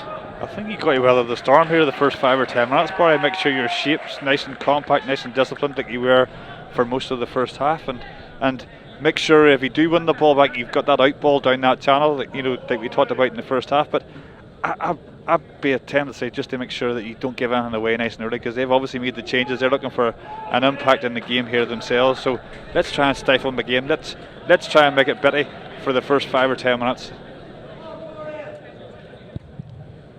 And here's Gareth Dean, takes the goal kick, runs to Curtis Allen. Allen's up against Kosic, into the box. Curtis Allen, that'll run to Matthew Shevlin! Oh goodness me, how's he missed that one? Shaker, so Curtis did exceptionally well. It just sat up for Shevlin. The crowd in the stand in front of us were on their feet as well, Barry, and we nearly were too. I just don't know how he didn't hit the back of the net. Yeah, it was on his weaker foot, I have to say that, but it ran to him. It just opened up for him. Goodness me, how many yards is he out? 8 yards there, should have hit the target. Big golden chance there, Barry, really put the game in its head. Well, the opportunities are going to come. That was exceptional work by Curtis Allen, good front play. Here come Velez Mostar. Rodney Brown should shepherd this out. Too much on it. Yeah, and we talked about that just before half time as well, Barry, about how they would adapt their game second half, and there you can see nice and early they're going with a 30-40 yard ball and looking for those runs down down those channels. You know, in between the centre back and the full back. You know, luckily for them, Rodney was alert to it and seen it over the line.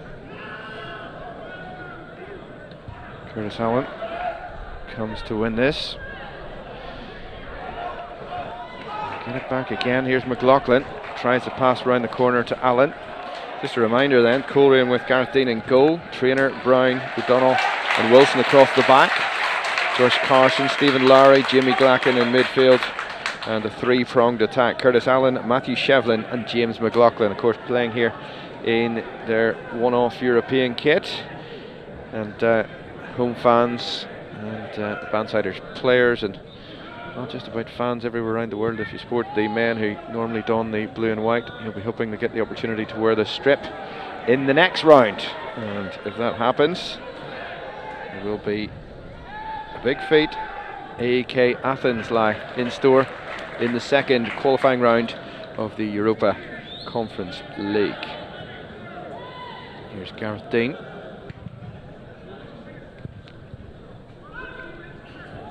Well won by Lowry. Brandeau. Zelskovic. You can see what he was trying to do there. He was trying to curl the ball to the far corner. Just opened his body that bit too much, did Zajmovic. Yeah, he nearly shot too soon as well, Barry. You're nearly wanting to try and entice the fullback to come towards you even more and step back inside and hit. You know, easy for me to say, but it would have endangered me if he had done that if I was keeping goals, where he steps back inside and then he opens up the goal both sides of the net, where it was well wide in the end up. Yeah, he nearly kind of jumped into the opportunity and made it a bit more difficult for himself. He tried to take it early, and you know, he had actually more time than he thought, because the defenders were rushing back, and he could have seen that side step very easily. Velez Mostar in the white and red colours here. Ball should run all the way through to Gareth Dean. They have Bogdanovic in goal, Kosic, Isic, Zvonic, Zelskovic and Ferreira across the back. Ferreira, of course, yellow carded in the opening 45. They've got Andzukic, Brandeau, Radovac, who's the skipper, number 88, Edo, and Denan Zajmovic plays as he's still a lone striker there, David.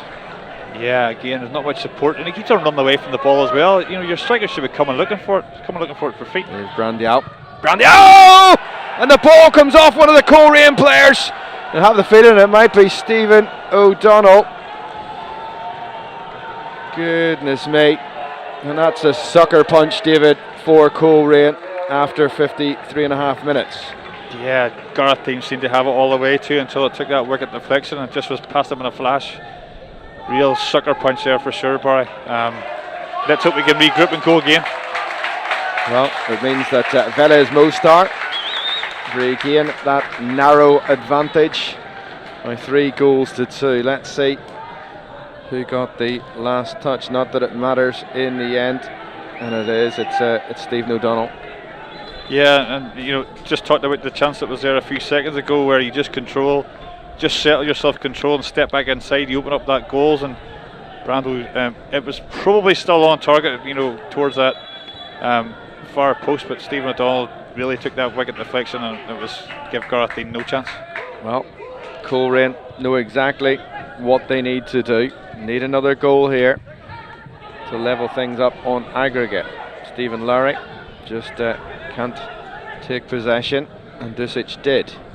Here is Zajmovic. Ronan Wilson gives chase, as does Stephen O'Donnell. That'll be a corner kick to the men from Bosnia-Herzegovina. It's looking more dangerous now, David. Yeah, again, they're moving the ball out a little bit quicker, by only taking 1 or 2 touches in midfield and getting the ball forward really quickly into the channels, as you can see from the 2 chances that they had a few seconds ago. Larne have just taken the lead against Ballatown. That means they're winning 2-0 now. Ronan Hale with the goal there. Deep cross. That'll run out the far side, and that'll be another throw in. It'll be throw in to the visitors. It looks as if Larne are going to progress in their first foray in Europe. Yeah, it'll be a super achievement, as we talked about earlier. Anybody from Northern Ireland getting through It's great to see, and no matter who it is, but in particular Larne, who have just come up and it's their first foray in Europe. What an achievement. I thought that might have been a goal kick, but it must have come off the Coleraine left back, Aaron Trainer. Big man Tarek Isic, 26-year-old centre half, is forward from the back, and Isic isn't marked here. Coleraine still haven't cleared this.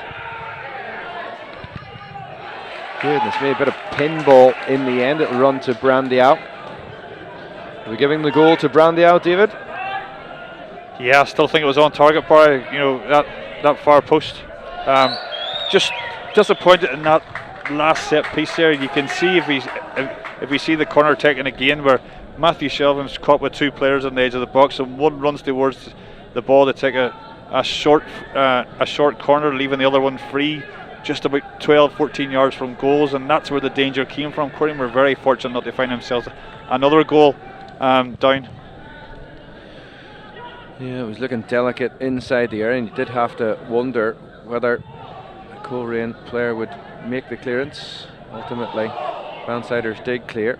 Here's Radovac. He's having a much more improved display in the second half, and surely there's too much on that, but he should keep it in here. And Isic, I've been pretty impressed by him since he's come on, David. He was quiet in the first leg. Yeah. The speed of the play is quickened up by. You can see it. The balls, are no longer short 5-10 yard passes. They're mixing the play up. They're going 30 yards long. They're going, and they're quick interchanges of play, and they're causing Coleraine a few problems at the moment. Brandiau gives chase here. Shot will not test Gareth Ding from Samir Zelskovic. Now on Colerane's bench tonight, well, quite a few players who earlier last season would have been automatic choices. You look at Gareth McConaughey before he got injured. Owen Bradley's in there. Aaron Jarvis as well. Adam Mullen, who came back from injury. Evan Tweed. Patrick Kelly. And Cather Friel, the recent signing. Cather Friel. So certainly options there, David, for Oran Kearney. Yeah, and Cian, you're just hoping the game stays the way it is, or Coleraine get a few chances where you can introduce an attacking option from the bench to really have a go these last 20 minutes or so. I'd say you'll stick until then, for sure. Well, let's not get ahead of time. 32 minutes to go. Half an hour. Mr. Platt's looking slightly tentative beside me. Yeah, it's kind of took the wind out of my sails, to be honest. Barry, the goal sort of seemed to come from nothing, even though they had a little bit of pressure in the game. And Isic, Brandiau is on the charge. McDonnell needs to give back, forces the Brazilian wide. Brandiau knocks it past Coleraine centre half, and goodness, it runs to Edo at the back post. Edo! Fall to Radovac. Certainly getting more opportunities. Or Velez Mostar. There's McLaughlin. Great hold up play and good ball down the line. He had nowhere to aim at initially. There's no support, David, and that's expert front play, isn't it? Yeah, even from the two balls, the ball from the fullback into James, and he was patient, and then obviously that great run from Jamie McLaughlin down the channel as well. People know they have to make those 30-40 yard long busting runs to make sure we retain possession in the final third. And in the 60th minute, Coleraine drawing one apiece on the night against Velez Mostar, but losing by 3-2 on aggregate. Half an hour to play. Stephen Lowry thought about making that challenge, but his engine wasn't going to get him there. Here is Zazmovic. Why did he cut back inside? That's an unusual approach, David. Had so much space. Here's Zazmovic. Oh, goodness me, nearly went in for a second time, and this time off Rodney Brown. Coleraine living dangerously. Yeah, again, glad it landed to him. Hopefully don't scud him, because I think he's really poor in the game. Even the conviction of that there wasn't really any venom in the shot whatsoever. He's 18 yards from goals. He's a centre forward in the play. Hit the ball, hit through it. Test the goalkeeper. He's nearly trying to pass it from 18 yards. You're not going to beat Darragh. Well, other than a wicket deflection, you're not going to beat Gareth Dean from there. It was going wide anyway, David. Yes. It's going wide. Here comes the corner kick from Edo. It's been headed behind by Aaron Traynor. That was a great delivery from the diminutive midfield man of Velez Mostar.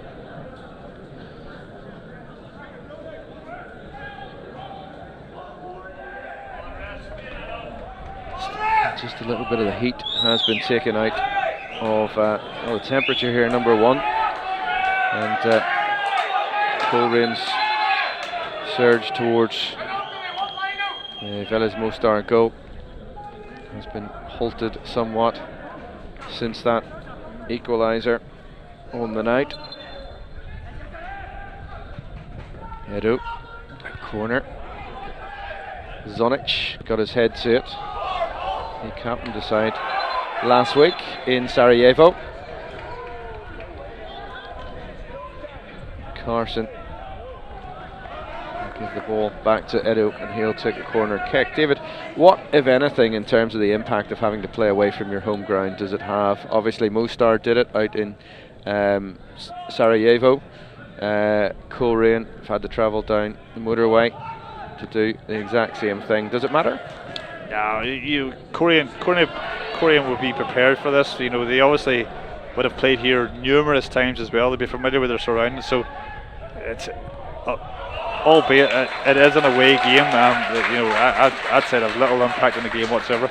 Although I would have loved it to be in a Ballycastle Road, where you had a few more fans in as well, and you could be playing down towards the railway end second half, and who knows what might happen.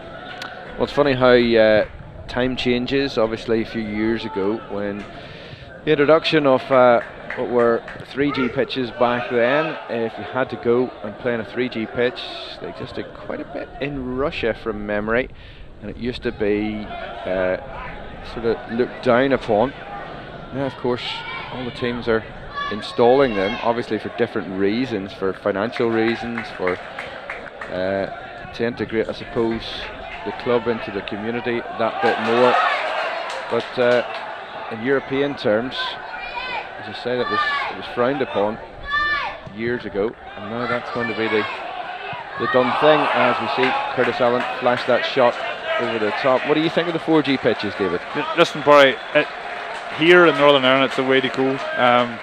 As you say there, to integrate it into the community, it makes it easier to hire it out. It helps the youth structure within Coleraine as well, and obviously then as well, you can play all year round. You're not going to risk the if we had a grass pitch, the wear and tear in it. You'd only really use it on a Saturday, so you can see the benefits financially from it for sure. I've been to Sweden a few times, and they're all over the place in Sweden. It's obviously, it's for the climate there as well, where it's really cold in winters, but they're able to play all year round then, whereas years ago they couldn't.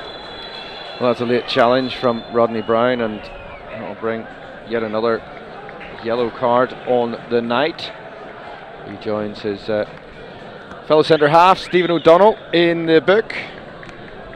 So both guys just need to walk that tightrope for the remaining 25 minutes or so. It was a definite booking, David. Yeah, it was a booking for sure. It was late. That's 3 Korean players now on a booking. Just as we see here to your right hand side, that the Orange sent a few subs out there to warm up, where Cahir Fried's warming up, Owen Bradley's warming up, and is it Adam Mullins, the other one? Maybe. Yes, it is, yeah. Maybe he's listening to our commentary again, Barry. A couple of minutes before he makes a sub. That's really us managing from the stands, David, at this moment in time. Well, Coleraine need to conjure up a goal in the remaining 25 minutes at the very least. It's Velez Mostar looking the most dangerous. That's good defending from Aaron Traynor. Shevlin up towards Glacken. Glacken tried to play the pass to Curtis Allen, runs through his legs and kindly to Lara. Traynor though miscues and the ball goes straight out of touch. Feda Dudic up off his bench and trying to G up his side. His side having not lost in 20 domestic games, have looked not just the side that we thought they might be this evening, and that's partly due to the tactical nous of Oren Kearney and his backroom team, and of course the application of the 11 guys who have been out there in the pink colours so far for Coleraine. Larry gives chase. This will be a tough final 24 minutes, David, plus any stoppages. The full-time team, of course, will have that bit much more in the tank in terms of tempo, in terms of physicality, and it's full-time against part-time at the end of the day. Yeah, it is, but again, Oren will be telling the team to be patient.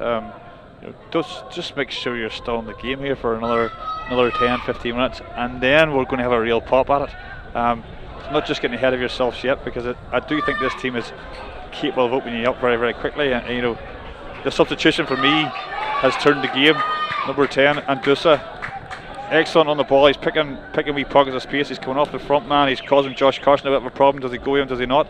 He's more or less given a free roll, and he's the guy for me that's kind of unlocked a bit of space for other players in this team so far, and it's been a decent second half performance by them. They've definitely upped their game. There's Brandow. Tell you, for a guy scored 3 times over the tie, I don't know about you, David, I don't want to run the guy down, but he hasn't looked too impressive to me. This is a guy for me since coming on, and he's looked the real deal. And Dusic, well cut out by Ronan Wilson. Yeah, boy, well, obviously 2 penalties, but he put the ball in the net 3 times already this season, so I'm sure it'll be interesting to look back at the end of the season and see what his stats are, but rightly so. Don't think he's really caught my eye for sure. Here he is again, Brando! And that's typical commentary from you and I.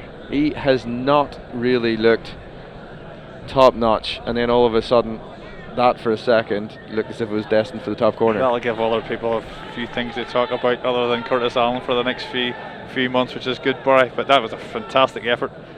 Poor defensive display from Coleraine there from a corner, set play, just a typical throw that we really should have dealt with. There's no other pass involved in the game, just a throw inside, and he gets a shot away. Poor. Well, Carson appealing to the referee, Balas Berg, for the free kick. Larne have progressed to the second qualifying round of the Europa Conference League. They've won again tonight by a goal to nil, 2-0 on aggregate against Ballatown. Quite the feat there. Well, coming off is James McLaughlin, and the guy who is no stranger to here, played here for a few seasons, and Owen Bradley comes on, and when you're talking physicality, you'll get it in abundance from Big Owen. He got his right arm working already there, so he has. So great to see. Let's see if we can get a bit of a squeeze on here now and get some balls knocked up to him. Yeah, it's a perfect time. Here's Andusic. Coleraine, of course, need to be careful. Ball round the corner to Brandow. Skips past Ronan Wilson, and that's well cleared. And looking more dangerous. Coleraine forage forward, and they have to, David. They can't leave anything out here. There will be gaps that open up for Velez Mostar. What a ball that is round the corner. Goodness me, how has he missed that? Samir Radovac it was on his weaker side, but he could have taken that down. You can see the runners off the ball now, Barry, and they've obviously been told at half time, make sure you go and play not just those short balls, but play those runners. Make sure you see those runners, those 30-40 yard passes, and that was a glorious chance here. Glorious chance to put the game to bed. Yeah, it was probably harder to get the ball into that position, but here come Velez Mostar again. Brandia. And Dusic. Oh, what a goal that is from the second half substitute. And Dusic, since coming on, man who played previously in Turkey with Trabzonspor, scored 4 goals last season. And, well, it looks as if he is doing the damage here at Mourneview Park, and Velez Mostar have come from a goal behind. And David, that's disappointment for the Bandsiders. Yeah, really disappointing. But then again, that you know, you have to take your hat off to the manager at half time to make the changes, and the changes he's made have actually turned the game on its head.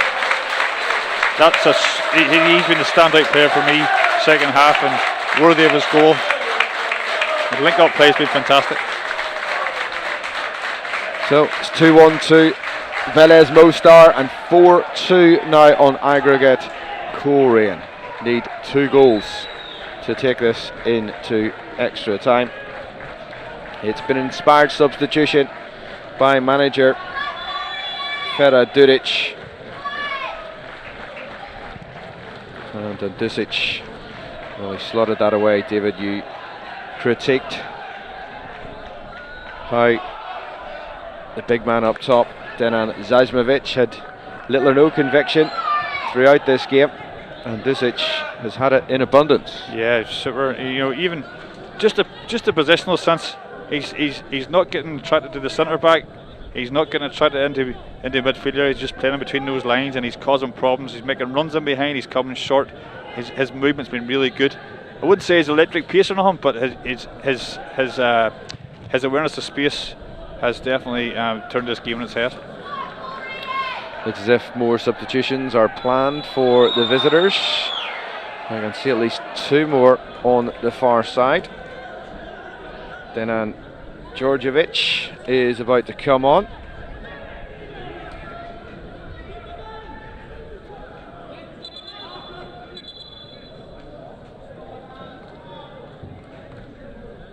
And the man coming off is Denan Zajmovic. Dejan Djordjevic coming on. Djordjevic played in the first leg.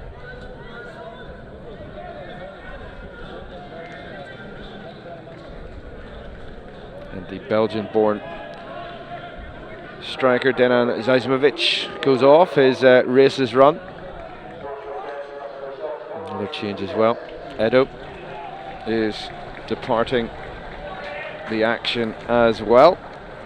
Coming on in his place is Omar Perses. And again, another guy who played last week. So you have to give credit to the manager. He's certainly rotating the squad that he has. But again, he has much more at his disposal. Here come Coleraine. Here's Curtis Allen.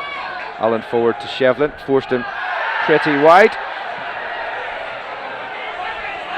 And it's just bundled off the ball in the end. How did you see that? I think Owen Bradley just to put the ball in the box. You don't often see there's nothing in that at all. Well, Velez Mostar intent on playing the ball out from the back. I'm just seeing that Velez Mostar 17 attempts this evening, just a 3 for Coleraine. Colerane's player still putting a shift in here. This is the way it went when Coleraine were down to 10 in the first leg, David. Ball retention from the men from Bosnia-Herzegovina was good. Coleraine, they're sitting very deep here. Plenty of men behind the ball. It's time to gamble. There's Glacken. Free kick. And 6-7 men behind the ball for Coleraine, David. Yeah. They need 2 goals here. 15 minutes to go. Throw the dice, surely. Yeah, it's hard, Barry, because the other team's really good in and they're controlling the game now. They've a lot of possession, and they're able to manoeuvre that ball from one side of the pitch to the other at ease. So it's stick or twist. I know you're trying to win the game, but it's to get 2 goals now. I can't really see 2 goals. Hopefully I'm wrong, but Jimmy Glacken to Shevlin round the back, and had to be some last-ditch defending from Mehmet Kosic, and Coleraine have done a sterling job on him tonight. I think he was rattled early on.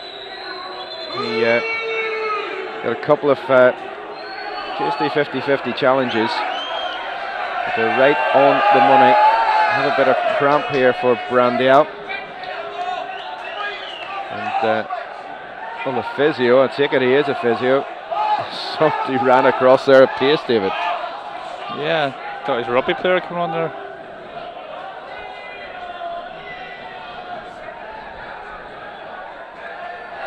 You're just dragging him off now. That's good. He is being asked to leave the field of play momentarily. Corner kick coming up for Coleraine with 13.5 minutes to go. Here's Glacken. Rodney Brown is up. Oh, hits the post, but the referee's going to bring the play back. And what's the emphasis behind this one, David? Didn't see anything at all, other than Bradley maybe standing on top of the goalkeeper. I'm not quite sure. Well, I think that's legal. And goodness me, the defender. It's Tarek Isic. His hands all over Bradley. Look out for this one. Bit of a duel, bit of a battle going on here. Has his hands on. A wee bit of pressure building for Coleraine. Need to make this pay. Need to get a goal back here. That would make the final 10 minutes or so very interesting indeed.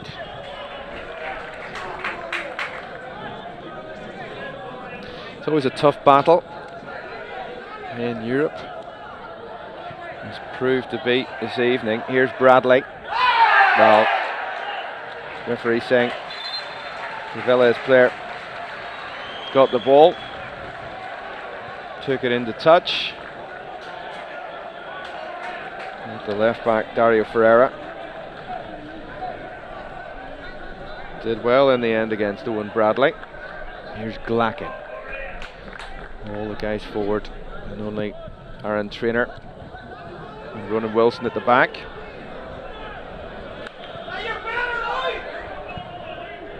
Trainer pumps it up into the night sky. Curtis Allen's after this. He wins a throw in on the far side. It's good from Coleraine. They need something to give here. And Velez Mostar making another change. They're taking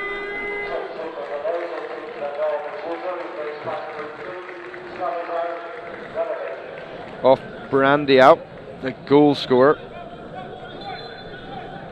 And the player coming on in his place is Slavica Radovic. And he started the first leg. And now anywhere will do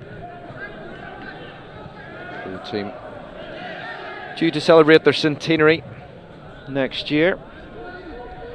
Certainly, should they go through here tonight, pennies that will go into the coffers will help fund that. €350,000 for qualifying for round 2, incidentally, in this inaugural Europa Conference League. 184 teams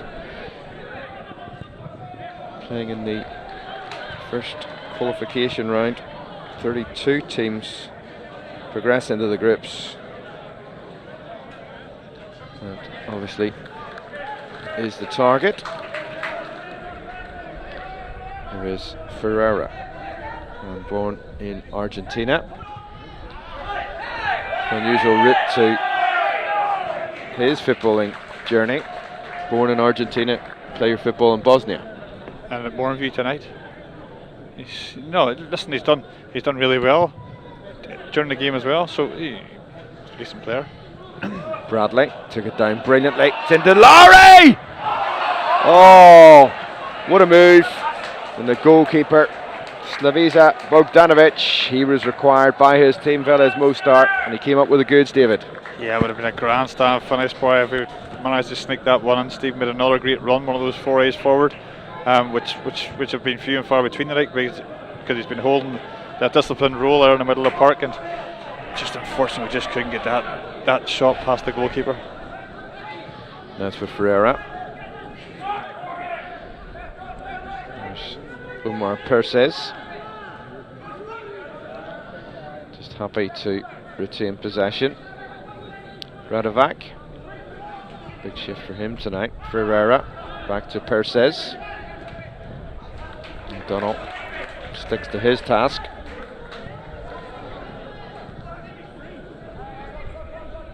No more movement on the Coleraine bench. No, I thought Coleraine was getting rid of there a few minutes back, but he sat down again, so no movement to the last 10 here. Ferreira. Wilson to Trainer. Now Bradley needs to set himself. Just remember to take the ball with him as well. He went to ground himself, Owen Bradley, trying to establish his foundation. He just couldn't control the ball in the end. And that will allow Velez Mostar to run the clock down a little more. Mehmet Kosic goes across. That's another look. It's a great ball round the corner from Matthew Shevlin. Great spatial awareness. The goalkeeper thwarting Coleraine. Touch was lovely as well. I didn't see it really first time unlucky. around. He tried to get through the goalkeeper's legs, but he was able to thwart that for sure. Throw in to the Bandsiders. Time running out. Oran Kearney's men need 2 goals here. Lowry. Perses. Plenty of space for Radovic, and controlled it brilliantly. Lovely reverse ball, but he's asking a lot of his teammate Zelskovic. I think Samir Radovic, when he signed for Velez Mostar in August last year. He's the man down.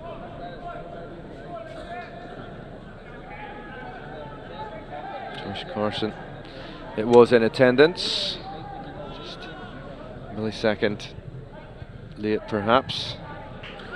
Now Glackett have to try to give chase, and it's all one way at the minute, David. Yeah, Barry, you can't underestimate, the opposition's quality at full time.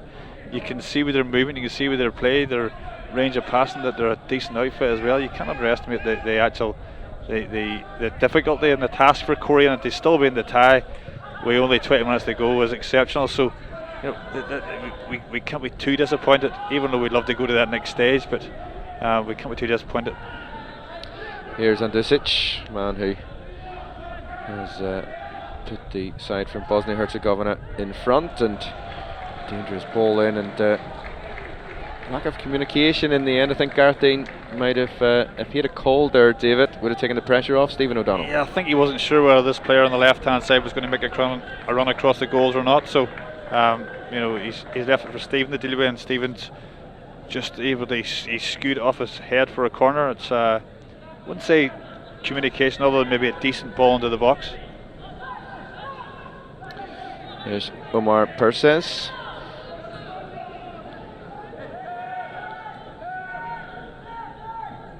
Perses. This is dangerous again. Shot in the turn from Isic. Man, like this near touchline. Here's Isic again, the big centre back. Comes off O'Donnell. It's good from Gareth Dean. Does well to keep the ball alive. Send it downfield towards Owen Bradley.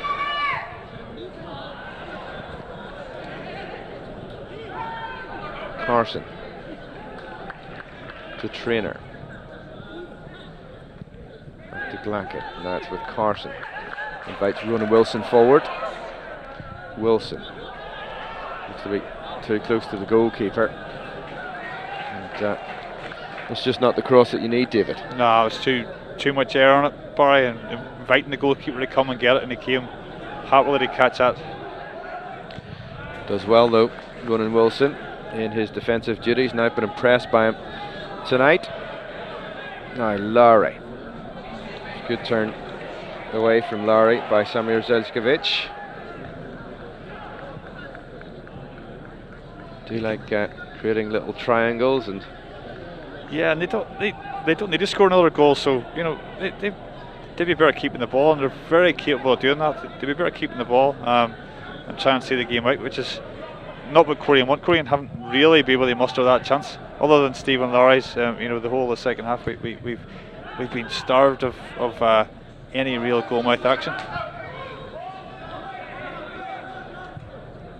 You can definitely see it's taking its toll on the Coleraine guys. There's some slouching of bodies there, and you can't blame them, David. They put in a massive shift here tonight. Yeah, they can really be proud of the game that they've played tonight. And obviously over 2 legs they've kept it going, especially with down to 10 men. The game could have really got away in the first leg as well. So as I say, to be still in the game right to the last 20 minutes was a really good performance again. Even though we didn't really create that many chances, we were still in the game. We'll give the bandsiders plenty of credit, and gives Warren Kearney, his backroom team, plenty of confidence as they edge towards the Danske Bank Premiership season that starts incidentally on the 28th of August. Still quite a long way off, and with a trip to Inver Park to Larne. Yeah, it seems to be starting a little bit later this year. Usually starts around the 13th, 14th of August. So it's it's probably one of the ones where Oran might give the players another week, 10 days off, and start again after that. I'm not quite sure what his plans are. Yeah, interesting. A couple of weeks ago, Coleraine, I think, fielded 2 teams in concurrent games that went on, and along similar lines tomorrow night, Coleraine down for a game against Armagh City. Yeah, I've seen that. Obviously, you know, there's a bench there of 5 or 6 people who haven't got on now as well, and there's a few others here who aren't here tonight. So yeah, they'll be giving the kids a bit of a run out as well. But the players who played here most of this game will definitely not be in Armagh tomorrow night. Radovac to Ferreira. Good ball across the back line to Tarek Isic. Certainly had plenty of ball tonight. Zelskovic. Become a bit laboured in terms of the tempo. They're doing a terrific job aside from Bosnia-Herzegovina in actually managing the game to a close. Radovac. Radovic. Ferreira. Radovac again. Still plenty of running. And the central midfield man. And it's offside against the number 3. Radovic inside the last minute of normal time here, and would probably expect 2 or 3 minutes, I would say, of additional time. But I, for one, David, I'm surprised that Oran hasn't taken the opportunity to bring 1 or 2 more on. Yeah, I think a few of them as well have obviously travelled across to Bosnia as well. It'd be nice to say you played in Europe, but again, it's not about that. It's about, obviously for him, he sees Curtis Allen getting a full 90 minutes, Matthew Shelving a full 90 minutes. Those are players that's minutes in the bank, and the 2 of them look quite fit as well. So early in the season, so it can only be good for him. He still has a lot of players on the bench to use that he hasn't really even seen yet. In Cahir Friel is one for sure. It's a decent acquisition. So 3 minutes additional time added on here by the Hungarian fourth official. Adam Farkas.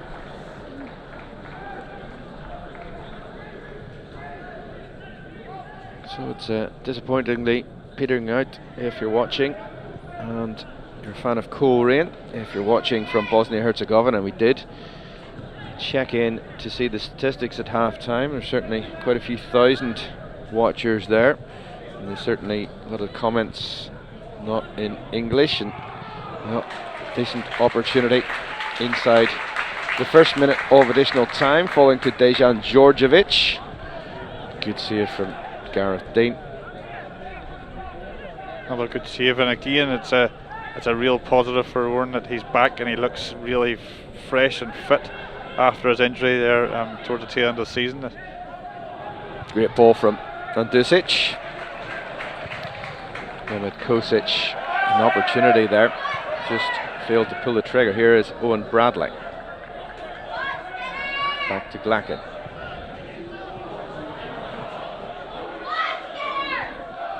Bradley. There's no way past the left back, Dario Ferreira. And the referee has blown for a free kick. Didn't like that, the Hungarian referee. No, I wasn't sure what he was gesturing at either there. I just don't think him and Big Skinner will be friends. We're sending Christmas cards to each other at all. Well, Velez Mostar still intent on playing the ball out from the back. Denis Zonic has lost it though. Glacken into Curtis Allen. Allen chance to shoot. It's blocked. Back again to Curtis Allen. And it took that last ditch tackle. They have lived dangerously tonight, have the visiting side, David. Certainly in terms of going into the next round against AEK Athens, that's going to be a monumental task. Yeah, they didn't really, again, you talk about managing the game, and Oran talks about it often. That team had a chance to manage the game out with their passing game for the last 10-15 minutes, but failed to do so. Well, there's a break on here. There are 7 Bosnia-Herzegovina players flying forward here. 7. Now, can they get back? Well, they've no need to get back. The referee, Balázs Berk from Hungary, draws a close to this second leg, first qualifying round game in the Europa Conference League, and it finishes with a win for Velez Mostar. They had to come from a goal behind. Matthew Shevlin had given the Bandsiders the lead in the first half, but they were a different proposition in the second half. Brandau's shot deflecting in off Stephen O'Donnell after 54 minutes, and then with 20 minutes to go, having just come on, Nemanja Andisic, his shot flying in past Gareth Dean, who had little or no chance in saving it, David Platt. No, the best side were on the night. I thought, for a small part of the game, Coleraine made it ugly, and that was their best chance of actually getting something out of the game. And the bit fortuitous with the goal that got them back on level terms, but then they showed their class there for probably a 10-minute spell where they actually managed the game really well and passed it and changed their tactics second half, which allowed them to go out worthy winners in the end. Yeah, so Colerane's European adventure draws to close for this campaign. Certainly Oran Kearney and his players can take plenty from it. They've learnt a lot from it. The players can take that into the new season. Of course, finished twice second in recent seasons, and they'll be out to go one better this time around at the top of the Danske Bank Premiership. So a bit disappointing in the end. There'd be no trip to AEK Athens for the Bandsiders, but they've performed heroically, David, over the 2 legs. Yeah, as I said, Barry, it was a real disciplined display again tonight for long spells of it, and the defensive shape was really, really good as well, and loads of positives for the season ahead. And it was a game where it was did they really think that we could win it after we were drawn with them? when you look at their form from last season, they're a decent outfit themselves. So Coleraine can hold their heads high tonight that they put another really good performance in Europe. Yeah, it's just disappointing in the end, but Coleraine and Matthew Shevlin in particular, he will remember tonight the fine finish. He might have actually had a couple of goals on the night as the fans inside Mourneview, they filter out here, 600 fans, and again, David, from a positive perspective, to have fans back, it's absolutely brilliant. Yeah, it's great to see, Brian. It's it's very unusual to smell the burgers around me and the chips at half time, but the Coleraine players definitely give their fans a few really good moments in the game tonight. No more so than that header from Matthew Shevlin, the signing in the January transfer window. Yeah, and he's starting to find his feet as well, Barry. He's scored a few goals now. If you even look back at his stats from the previous season, he wasn't really a prolific goal scorer, but now that's 3, 4, 5 goals he scored for Coleraine, which is the signs are good. He's still a young man. That's a glorious chance he had there, but that he could have really put the cat among the pigeons with that one. Yeah, that will be the frustration and I suppose the learning point for Matthew Shevlin as he goes away. Probably had a little more time on that one. Was on his less favoured side, but he expected that to nestle in the corner of the goal, and at 2-0 that would have been potentially a very different game. Yeah, again, those are big moments in the game, and then this here takes a wicket deflection, and all of a sudden they find themselves back in front in the tie, and level in the night. What a difference those two goals, those two chances could have made. Yeah, they were fortunate over the two games and getting the two penalties in the first tie, one of which I think was merited, the handball, the other maybe not so, given in controversial circumstances, and then a deflected shot, this shot that we've just seen as well. So by no means did they go through with conviction. No, that's what I'm saying. There wasn't an awful lot in the two teams. They were definitely a lot more comfortable on the ball. They could see that their movement was really good, but with a disciplined display and a great defensive shape that Coleraine showed first half, they really thwarted that danger. And this was the ball from Isic into Rodovic, and he somehow steered it over the top, left-footed. Fancied him to score there. It's a great ball over the top, great spot, great run, timing perfect, finish anything but. That was just seconds before the goal that clinched it on the night. He had come on in the second half, and Nemanja and Dusic made no mistake rifling home that shot. That was tidy. Yeah, it was lovely set-up play too. He's given far too much time on the edge of the box as well, but he's hit it past 4 or 5 players, and to see from this angle here, Gareth team would have seen that really late. Good finish. Yeah, it was a good enough goal to win any tie. Coleraine had another opportunity at the end. The Stephen Lowry chance, the goalkeeper did really well standing up.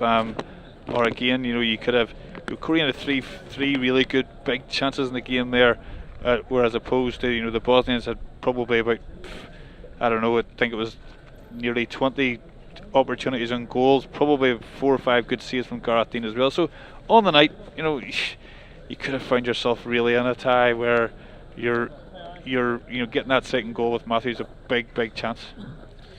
Another chance at the end. It came for Djordjevic, and Gareth Dean equal to it in the end. But all told, mixed fortunes tonight for the teams from the Danske Bank Premiership. Glentoran, they have exited at the first hurdle, as have Coleraine, but Larne, they've made it through to the second qualifying leg. Full time on a frustrating evening from Mourneview Park, but one in which Coleraine showed pride, particularly in the colours tonight, sporting pinky purple. But full time, Coleraine 1, Velez Mostar 2, 4-2 to Velez on aggregate.